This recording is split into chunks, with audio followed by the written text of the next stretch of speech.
Assalamualaikum warahmatullahi wabarakatuh. Waalaikumsalam. Bismillahirrahmanirrahim.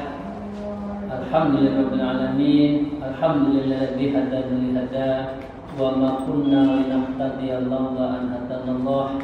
Asyhadu an la ilaha illallah wahdahu la syarikalah wa asyhadu anna Muhammadan abduhu wa rasuluhu la nabiyya ba'dah. Amma ba'du. A'udzubillahi minasyaitonir rajim. Bismillahirrahmanirrahim. Ya ayyuhalladzina amanu taqullaha wabtaghu ilaihil wasilatah wajahidu fisabilihi la'allakum tuflihun. Amma ba'du. Para salikin rahimahullah, di dalam fasal ini, yaitu fasal tentang pilihan-pilihan yang menyangkut prioritas mana yang kita dulukan. Fasalnya, babnya tentang faslun fi amthilati taqdimi ma yuqaddamu wa ta'khiri wa ma yu'akhkharu. Mana yang didulukan, yang mana dibelakangkan. Melanjutkan dari mana yang boleh dan mana yang tidak boleh. Kita kemarin para salikin sudah pada contoh ketiga. Yang pertama kepada orang ibu dulu, baru ke bapak. Yang kedua, nafkah keluarga didulukan ketimbang haji dan umroh. Yang ketiga, kalau berjanji, ya itu pada saatnya sholatnya dulu, baru nanti muasyarah bainan nasnya itu di belakang.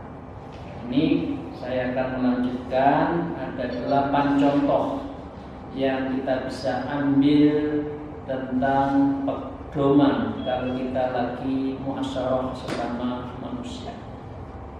Para salikin, mari kita berdoa dulu kepada Allah. Moga-moga kita selalu mendapatkan rahmat, ma'unah, maghfirah, rahmat dan itqu minan nar di akhir bulan Ramadan ini. Sholawat semoga untuk Rasulullah, dan kita semoga mendapatkan syafaatnya, syafaatul uzma nanti di yaumil akhir.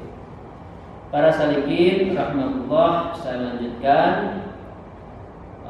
Wa qala musannif fi hadzal kitab wa nafa'u bihima fi ulumiha fid darin amin ya rabbal alamin. Ya. Saya lanjutkan adalah warrobi, ya. La yuqaddimu birrul walidaini maghduba ala sholatil jum'ati wala ala faridatin dhaqa waqtuha. Wal khamis taqdimut tuyunil halatil lati yutalibu biha arbabuha alal hajj. Wa in tuliba bidainin qaddama nafaqatal iyali ala daini fi yaumin tulab wa qadal baqiya fi dain thumma yatawakkal fi amrihi wa amri iyalin ala Allah ta'ala. Ini contoh yang keempat para salikin rahimahullah, sahabat-sahabat saya. Yang keempat contohnya, ya, la yuqaddamu birrul walidainil maghdubi, ya. Jadi janganlah kita seseorang di antara kita itu mendahulukan birrul walidain, ya, al maghdubin, ya, mendahulukan kepada birrul walidain ala sholatul jum'ah wa ala faridatin dhaqa waqtuha. Jadi birrul walidain kepada orang tua atau sholat itu jangan sampai meninggalkan sholat Jumat atau pelaksanaan sholat fardu yang waktunya telah sempit. Jadi di sini para salikin, ya, la yuqaddimu birrul walidain. Birrul walidain tetap. Tapi kalau sudah waktunya sempit harus sholat Jumat dulu. Jadi kalau kita mau menghadap kepada orang tua, melapor, guyon, menyenangkan, maka sebelumnya kira-kira jam 10 ngobrol dulu, sowan dulu. Ya, setelah itu kalau sudah waktunya sholat Jumat, Jumat. Jadi yang fardu dulu dijalankan. Atau waktunya sempit, waktu sholat fardunya sempit, maka dengan minta izin sholat dulu, baru melanjutkan birrul walidain. Ada prioritas ya Bapak Ibu sekalian yang menyangkut apa yang kita lakukan ketika bersama orang tua dan pada muasyarah dengan bainan nas. Ini yang keempat. Nah, yang kelima ya, para salikin ya, yang saya hormati, al-khamis taqdimut tuyunil halatil lati yutalibu biha arbabuha alal hajj. Ini dipilih mana? Yang kelima ini taqdimut tuyunil hanah ya. Kita harus membayarkan hutang yang sudah jatuh tempo dulu ya. Allati yutalibu biha ya arbabuha, dan yang menghutangi itu menagih dan itu jatuh tempo. Ya. Jadi dengan demikian ini kita harus di mana kalau dibandingkan dengan hajj. Ya. Jadi dengan demikian kalau kita antara membayar hutang dengan menjalankan ibadah haji ya, maka ini yang didulukan adalah membayar hutang. Ya. Jadi wa in tuliba bidainin qaddama nafaqatal iyal ala daini fi yaumit tulaq. Maka dengan demikian ya, yang penting adalah mendahulukan ya, mendahulukan adalah bidainin qaddama nafaqatul iyal ala daini. Jadi kalau ada hutang, jadi ada dua. Kalau orang dengan haji bayar hutang dulu. Kalau yang bayar hutang hubungannya dengan kewajiban menafkahi iyal keluarga ya, maka dengan demikian yang didulukan adalah menafkahi dulu. Kira-kira janji dulu kepada yang hutang, Bapak Ibu sekalian, ini uang saya pas-pasan, ini saya hanya untuk menafkahi anak cucu, anak istri saya, dan nanti saya minta waktu. Soalnya kalau bayar hutang, kemudian anak istrinya nggak makan, itu juga menjadi tanggung jawab kita. Ini yang penting. Wa qadul bagi fidain. Nah, kalau ada sisa, ya terakhir, ya bayarlah hutang. Jadi yang penting istri anak bisa makan dulu. Nah, ada jatuh tempo, maka kita bayar hutang. Niat hajinya belakangan. Caranya seperti jangan orang mau berangkat haji hutang-hutang. Nah, ini nggak boleh. Urusan kebutuhan keluarga hutang masih banyak kok berangkat haji. Tsumma yatawakkal fi amrihi wa amri iyalihi Allah Ta'ala. Setelah itu para salikin tawakal saja. Semuanya tawakkalu fi amrihi wa amri iyalihi Allah Ta'ala. Setelah itu kita tawakal ya, kita serahkan pada Allah ya, hutang sudah dibayar karena ada sisa, anak istri katakan 1 bulan sudah ada cukup untuk makan, tawakal, nanti Allah akan rezeki lagi. Jadi ini contoh para salikin mana yang diprioritaskan. Dan itu yang kelima. Yang keenam, wa qala musannif fi hadzal kitab as-sadis launahu walidahu an dain bi yutalibu bihi aw an adai amanati yutalabu biha aw an raddi wajibin yutalabu bihi fal yu'addid dain wal amanatu wal wajib wal yuqtihuha idza la ta'ata li makhluqin fi ma'syatil khalqi. Ini contoh yang keenam.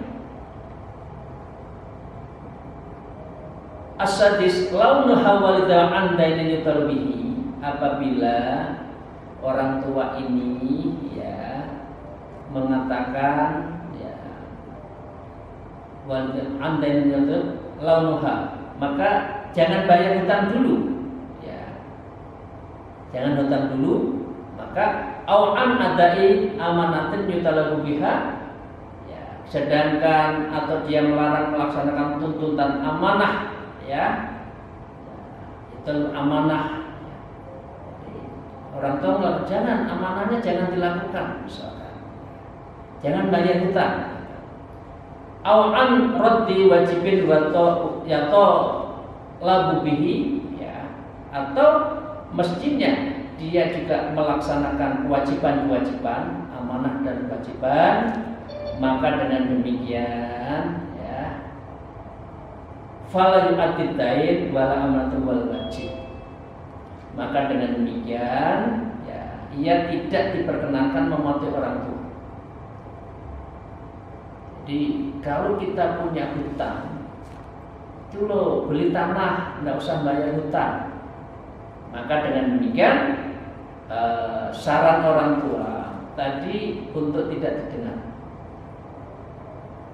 Bukan berarti tidak taat, bukan berarti tidak taat, karena memang uang kita hanya pas untuk bayar hutang, ya. Dan dengan demikian wal amanah, karena amanah, saya kalau punya amanah ini harus saya sampaikan. Ini uangnya organisasi, bukan uang pribadi. Ini amanah yang sampaikan. Orang tua mengatakan contohnya, itu kan ada uang, bukan uang saya, bapak ibu. Tapi bilang saja, ini uang organisasi, kita pakai dulu. Nah, itu tidak boleh. Maka ini menjadi bagian dari amanah. Dan juga wal wajib, dan sesuatu yang karena kewajiban. Jangan sholat. Misalkan belum sholat dilarang sholat, misalkan, maka dengan contoh seperti itu ya Syekh Izzuddin menyatakan wala yutik huma, tidak usah untuk diikuti. Jadi tetap menghormat, tapi tidak usah diikuti, karena dalilnya la ta'ata li makhluqin fi maksiatil khaliq. Jadi pengertiannya la ta'ata, tidak ada sebuah ketaatan li makhluqin, kepada sebuah makhluk, fi maksiatil khaliqi, kalau itu ada unsur maksiat atau melanggar kepada sang khaliq. Jadi ada gradasinya ya Bapak Ibu sekalian ya, ada tingkatannya. Jadi kalau amanah kewajiban ya, maka dengan demikian kita harus membayar hutang itu didulukan. Meskipun orang tua jangan. Tapi ini kewajiban, ini yang harus saya lakukan, karena itu menyangkut terhadap tanggung jawab saya pribadi atau kita. Oke. Jadi artinya itu, kalau kita tidak mengikuti orang tua itu tidak apa-apa, dan itu tidak dosa, karena memang itu kewajiban. Yaitu tadi la ta'ata li makhluqin fi maksiatil khaliq. Jadi tidak ada sebuah ketaatan bagi seorang makhluk yang ada maksiat, yang ada melawan dari sang khaliq. Oke. Ini yang ke-6.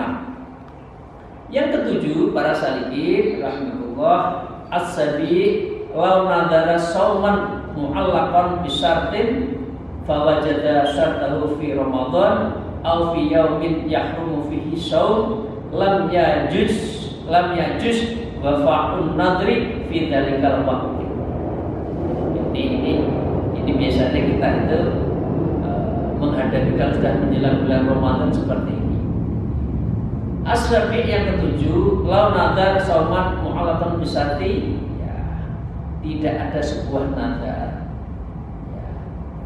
Sauman yang sebuah saum ya, puasa yang karena nadar mu'allaqan bisyarti, yang memenuhi syarat-syaratnya, bahwa jatah syarat fi Ramadan, dan syarat-syarat itu tidak berlaku di bulan Ramadan. Jadi puasa nadarnya belakangan dulu, puasa Ramadan itu yang dulu. Kadang-kadang kan bingung kan, saya nazar kalau anak saya naik kelas saya mau puasanya dulu.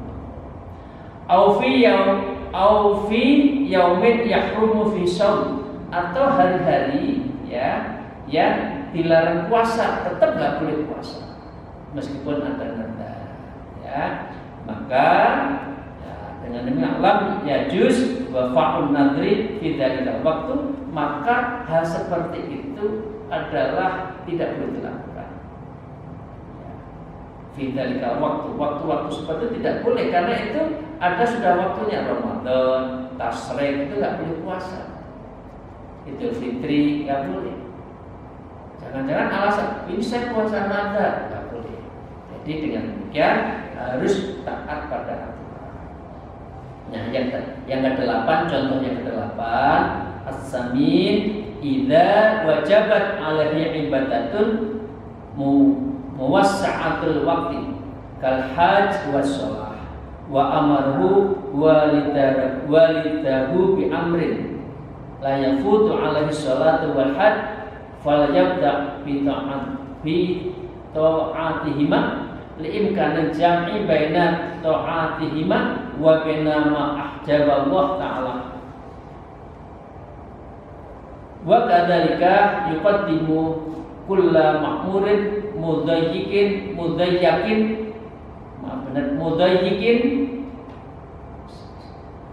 ala kulli ma'murin musawwa'in li'imkanin jami'ah. Ini yang ke-8 itu agak rumit. Nah, idza wajabta 'ala ibadah musawwatal waktu. Idza wajabta, ketika kita itu memiliki kewajiban atas waktunya yang luas, muwassa'atul waktu, artinya kewajiban itu waktunya luas ya. Kal haji was shalah ya, seperti dalam hal haji dan sholat ya. Wa amaru walidahu bi amri, dalam waktu yang sama, dalam momen yang sama ya, ada perintah orang tua ya. La yafutu alaihi sholatul haji, dan perintah itu kalau dijalankan tidak merubah dan tidak mengganggu waktunya haji ya. Falyadu bi ta'atimah, maka kita harus ikut orang tua. Udah hajinya nanti aja kamu kan sudah ini yang ini dulu, menyekolahkan anak dulu, muliakan misalkan, maka sebutkan fal yabda'u bi ta'atimah, maka dengan demikian ikuti orang tua ya. Li'in kanil jami baina ta'atihima wa baina ma ajaballahu ta'ala alaih, karena dengan mengutamakan apa yang disarankan orang tua tadi, maka pada saat yang lain kita masih bisa menjalankan ma'aujaba apa yang diwajibkan Allah Ta'ala kepada kita. Di haji ada maksud ya, karena itu kita masih punya anak yang ingin sekolah, masih ingin kuliah, perlu dana, kecuali dana kita melengkap, anak kita persiapkan anggarannya misalkan, tidak apa-apa. Jadi demikian, wa kadzalika yuqaddamu kulla ma'murin mudayyakin. Demikian juga seorang mendahulukan setiap perintah Allah, kullu ma'murin mudayyakin ya, yang mendesak atas perintah yang masih longgar, ala kulli ma'murin muwassa. Jadi perintah Allah mana yang mendesak, jalankan. Kalau yang kurang mendesak, jangan. Ini cara berpikir secara syar'i menurut aturan seperti itu ya. Li'imkani jam'ihima, karena pada saatnya yang mendesak dan tidak mendesak insya Allah akan bisa dijalankan. Di para salikin rahimahullah, itu beberapa contoh ya, contoh yang disampaikan oleh Syekh Izzuddin tentang menyangkut yang disebut dengan faslun fi amtilatil takdim ma yuqaddamu wa ta'khiru ma yu'akhkhar. Jadi mana yang didahulukan dan mana yang diakhirkan. Bahkan di dalam satu kaidah usul fikih kan disebutkan yaitu darul mafasid yuqaddamu ala jalbul masalih. Niat berbuat baik itu ya diurungkan dulu kalau ada mafsadah, darul mafasid. Karena itu menghindari mafsadah itu harus didulukan. Ya misalkan ada kebakaran rumah kita. Ya, dengan demikian kebakaran itu padamkan dulu. Selama memang waktu sholatnya cukup, padamkan dulu mafsadah. Kalau yang kalau kita membuat kebaikan, mestinya kan sholat dulu. Daripada kebakaran itu meluas, ya, misalkan di kompor di dalam satu dapur, kadang-kala gasnya bocor, maka itu dipadamkan dulu, selesai baru sholat. Padahal waktu itu adzan, Allahu Akbar, padamkan dulu baru sholatnya kemudian. Ini artinya apa? Artinya adalah yang disebutkan dengan ya kadzalika yuqaddamu kulli ma'murin mudayyakin ala kulli ma'murin musawwi'in li imkani jami'i. Jadi yang perintah-perintah mendesak dulukan, ya, baru kemudian yang kurang mendesak. Toh akhirnya semuanya akan bisa dijalankan. Para salikin, itu saja yang bisa kita sampaikan dan kita ngaji pada sore hari ini, dengan memberikan beberapa parameter dan cara mengambil sikap. Kira-kira ini ilmunya adalah ilmu decision making process. Jadi kalau seorang pimpinan itu ilmunya decision making process atau policy maker, dan ini menjadi penting untuk menjadi pegangan kita dalam hidup sehari-hari. Demikian, terima kasih. Alhamdulillah. Wallahul muwafiq ila aqwamit thariq. Wassalamualaikum warahmatullahi wabarakatuh.